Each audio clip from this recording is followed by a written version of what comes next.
Hey everyone, Zian over here at Nintendo Life, and today we're excited to share with you our review of Mario and Sonic at the Olympic Games Tokyo 2020 for the Nintendo Switch.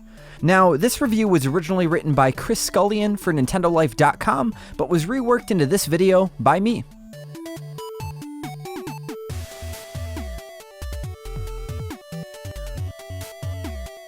With the 2018 Winter Olympics in South Korea being cruelly overlooked for some reason, fans of the Mario and Sonic series haven't had a new entry for nearly 4 years now.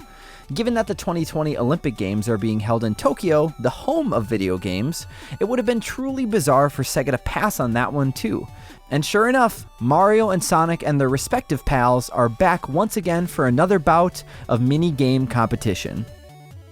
Mario and Sonic at the Olympic Games Tokyo 2020 is the 6th entry in a series dating back more than a decade now, and while it offers a strong variety of things to do and play, longtime Mario and Sonic fans will also note that there's a little less going on than most previous games when it comes to long-tail content. Before we address that though, let's get to the meat of the matter, the events. There are 21 main Olympic events to choose from here, covering a nice variety of sports, as well as the expected track and field events and the welcome return of others like equestrian, rugby sevens, and football. There are 4 new events which have never been seen in a Mario and Sonic game before: skateboarding, sport climbing, karate, and surfing. While surfing's controls failed to impress us, the other 3 are great new additions to the series.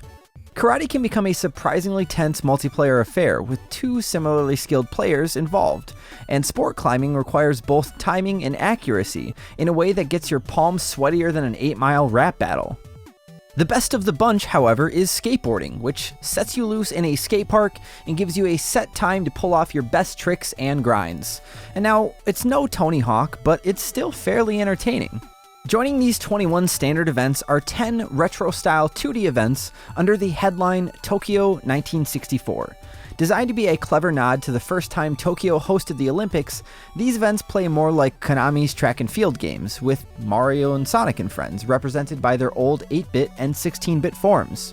That said, you can only choose from a reduced selection of 8 characters in this mode, rather than the full 20-strong roster. So that sadly means no old-school Vector the Crocodile, and no Wario Land Wario either. And while the retro events obviously have more simplistic gameplay than the modern ones, they're a fun little addition and give Sega an excuse to introduce more events that aren't represented in the polygonal forms like shooting, volleyball, the vault, and the marathon. There's even a fun analog TV filter that does a great job of nailing that vintage look. Rounding things off is a fairly disappointing trio of Dream events, only one of which actually kept us entertained for any length of time, which was Dream Racing, which takes place in a Sonic Forces or Sonic Riders themed environment and is genuinely fun to play. But the Dream Shooting event has pretty awful motion controls, and Dream Karate is a harmless but ultimately throwaway affair in which you try to knock down enemies to fill as much of the floor in your color as possible. Given that the first Mario and Sonic game back in 2008 offered more Dream events than this, it has to go down as a missed opportunity here. All these events also form the basis of the game's single-player story mode, which is easily the most entertaining part of Mario and Sonic 2020. It's a suitably strange plot. Eggman and Bowser have teamed up to create the Tokyo 64, a retro video game console designed to trap Mario and Sonic in their respective 8-bit and 16-bit forms. Things don't go according to plan though, as you'd expect, and when the console is activated, not only do Mario and Sonic get transported into it, but Eggman and Bowser do too. Meanwhile, in the modern era, Tails and Luigi have teamed up to try and figure out how to get their pals out of the console, embarking on an adventure that inevitably shoehorns in a bunch of reasons for them and their pals to go compete in 2020 Olympic events also. It's a fun little journey made more entertaining by the 10 extra minigames created just for those modes, which can also be replayed in the stats menu once you beat them in the story mode. There are 5 modern ones and 5 retro ones, and these are honestly such a delight that I'm not going to spoil them for you. If you'd like, you can probably find footage on YouTube somewhere by now, but they're pretty cool. And that being said, story mode isn't without its issues. Most notably, the pacing is much slower than it needs to be. The dialogue is entertaining enough, but the game regularly uses lengthy conversations in scenes that could be half as long, and each line appears just slowly enough to make things mildly frustrating. Add to the fact that some plot points are repeated numerous times. We honestly lost count how many occasions Tails or Luigi gave the console to a new character, who proceeded to go through the "What? Mario and Sonic are in there?" routine every time. And it starts to feel like there may have been some attempts to pad this mode out a bit.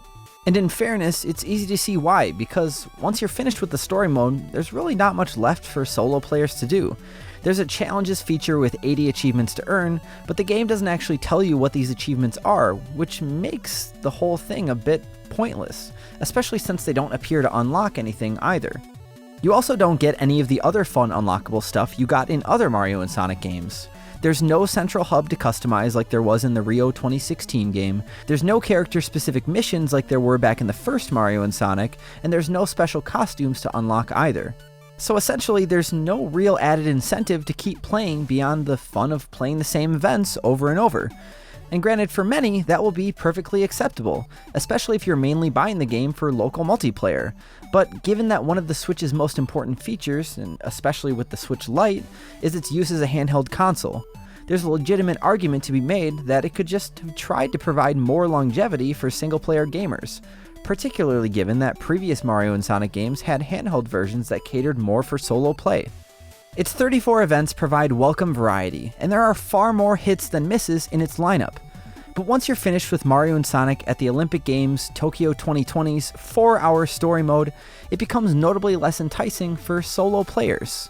With no real incentives or unlockables to aim for, this should be considered a strictly multiplayer affair if you still want to be playing it by the time the actual Tokyo 2020 Olympics rolls around.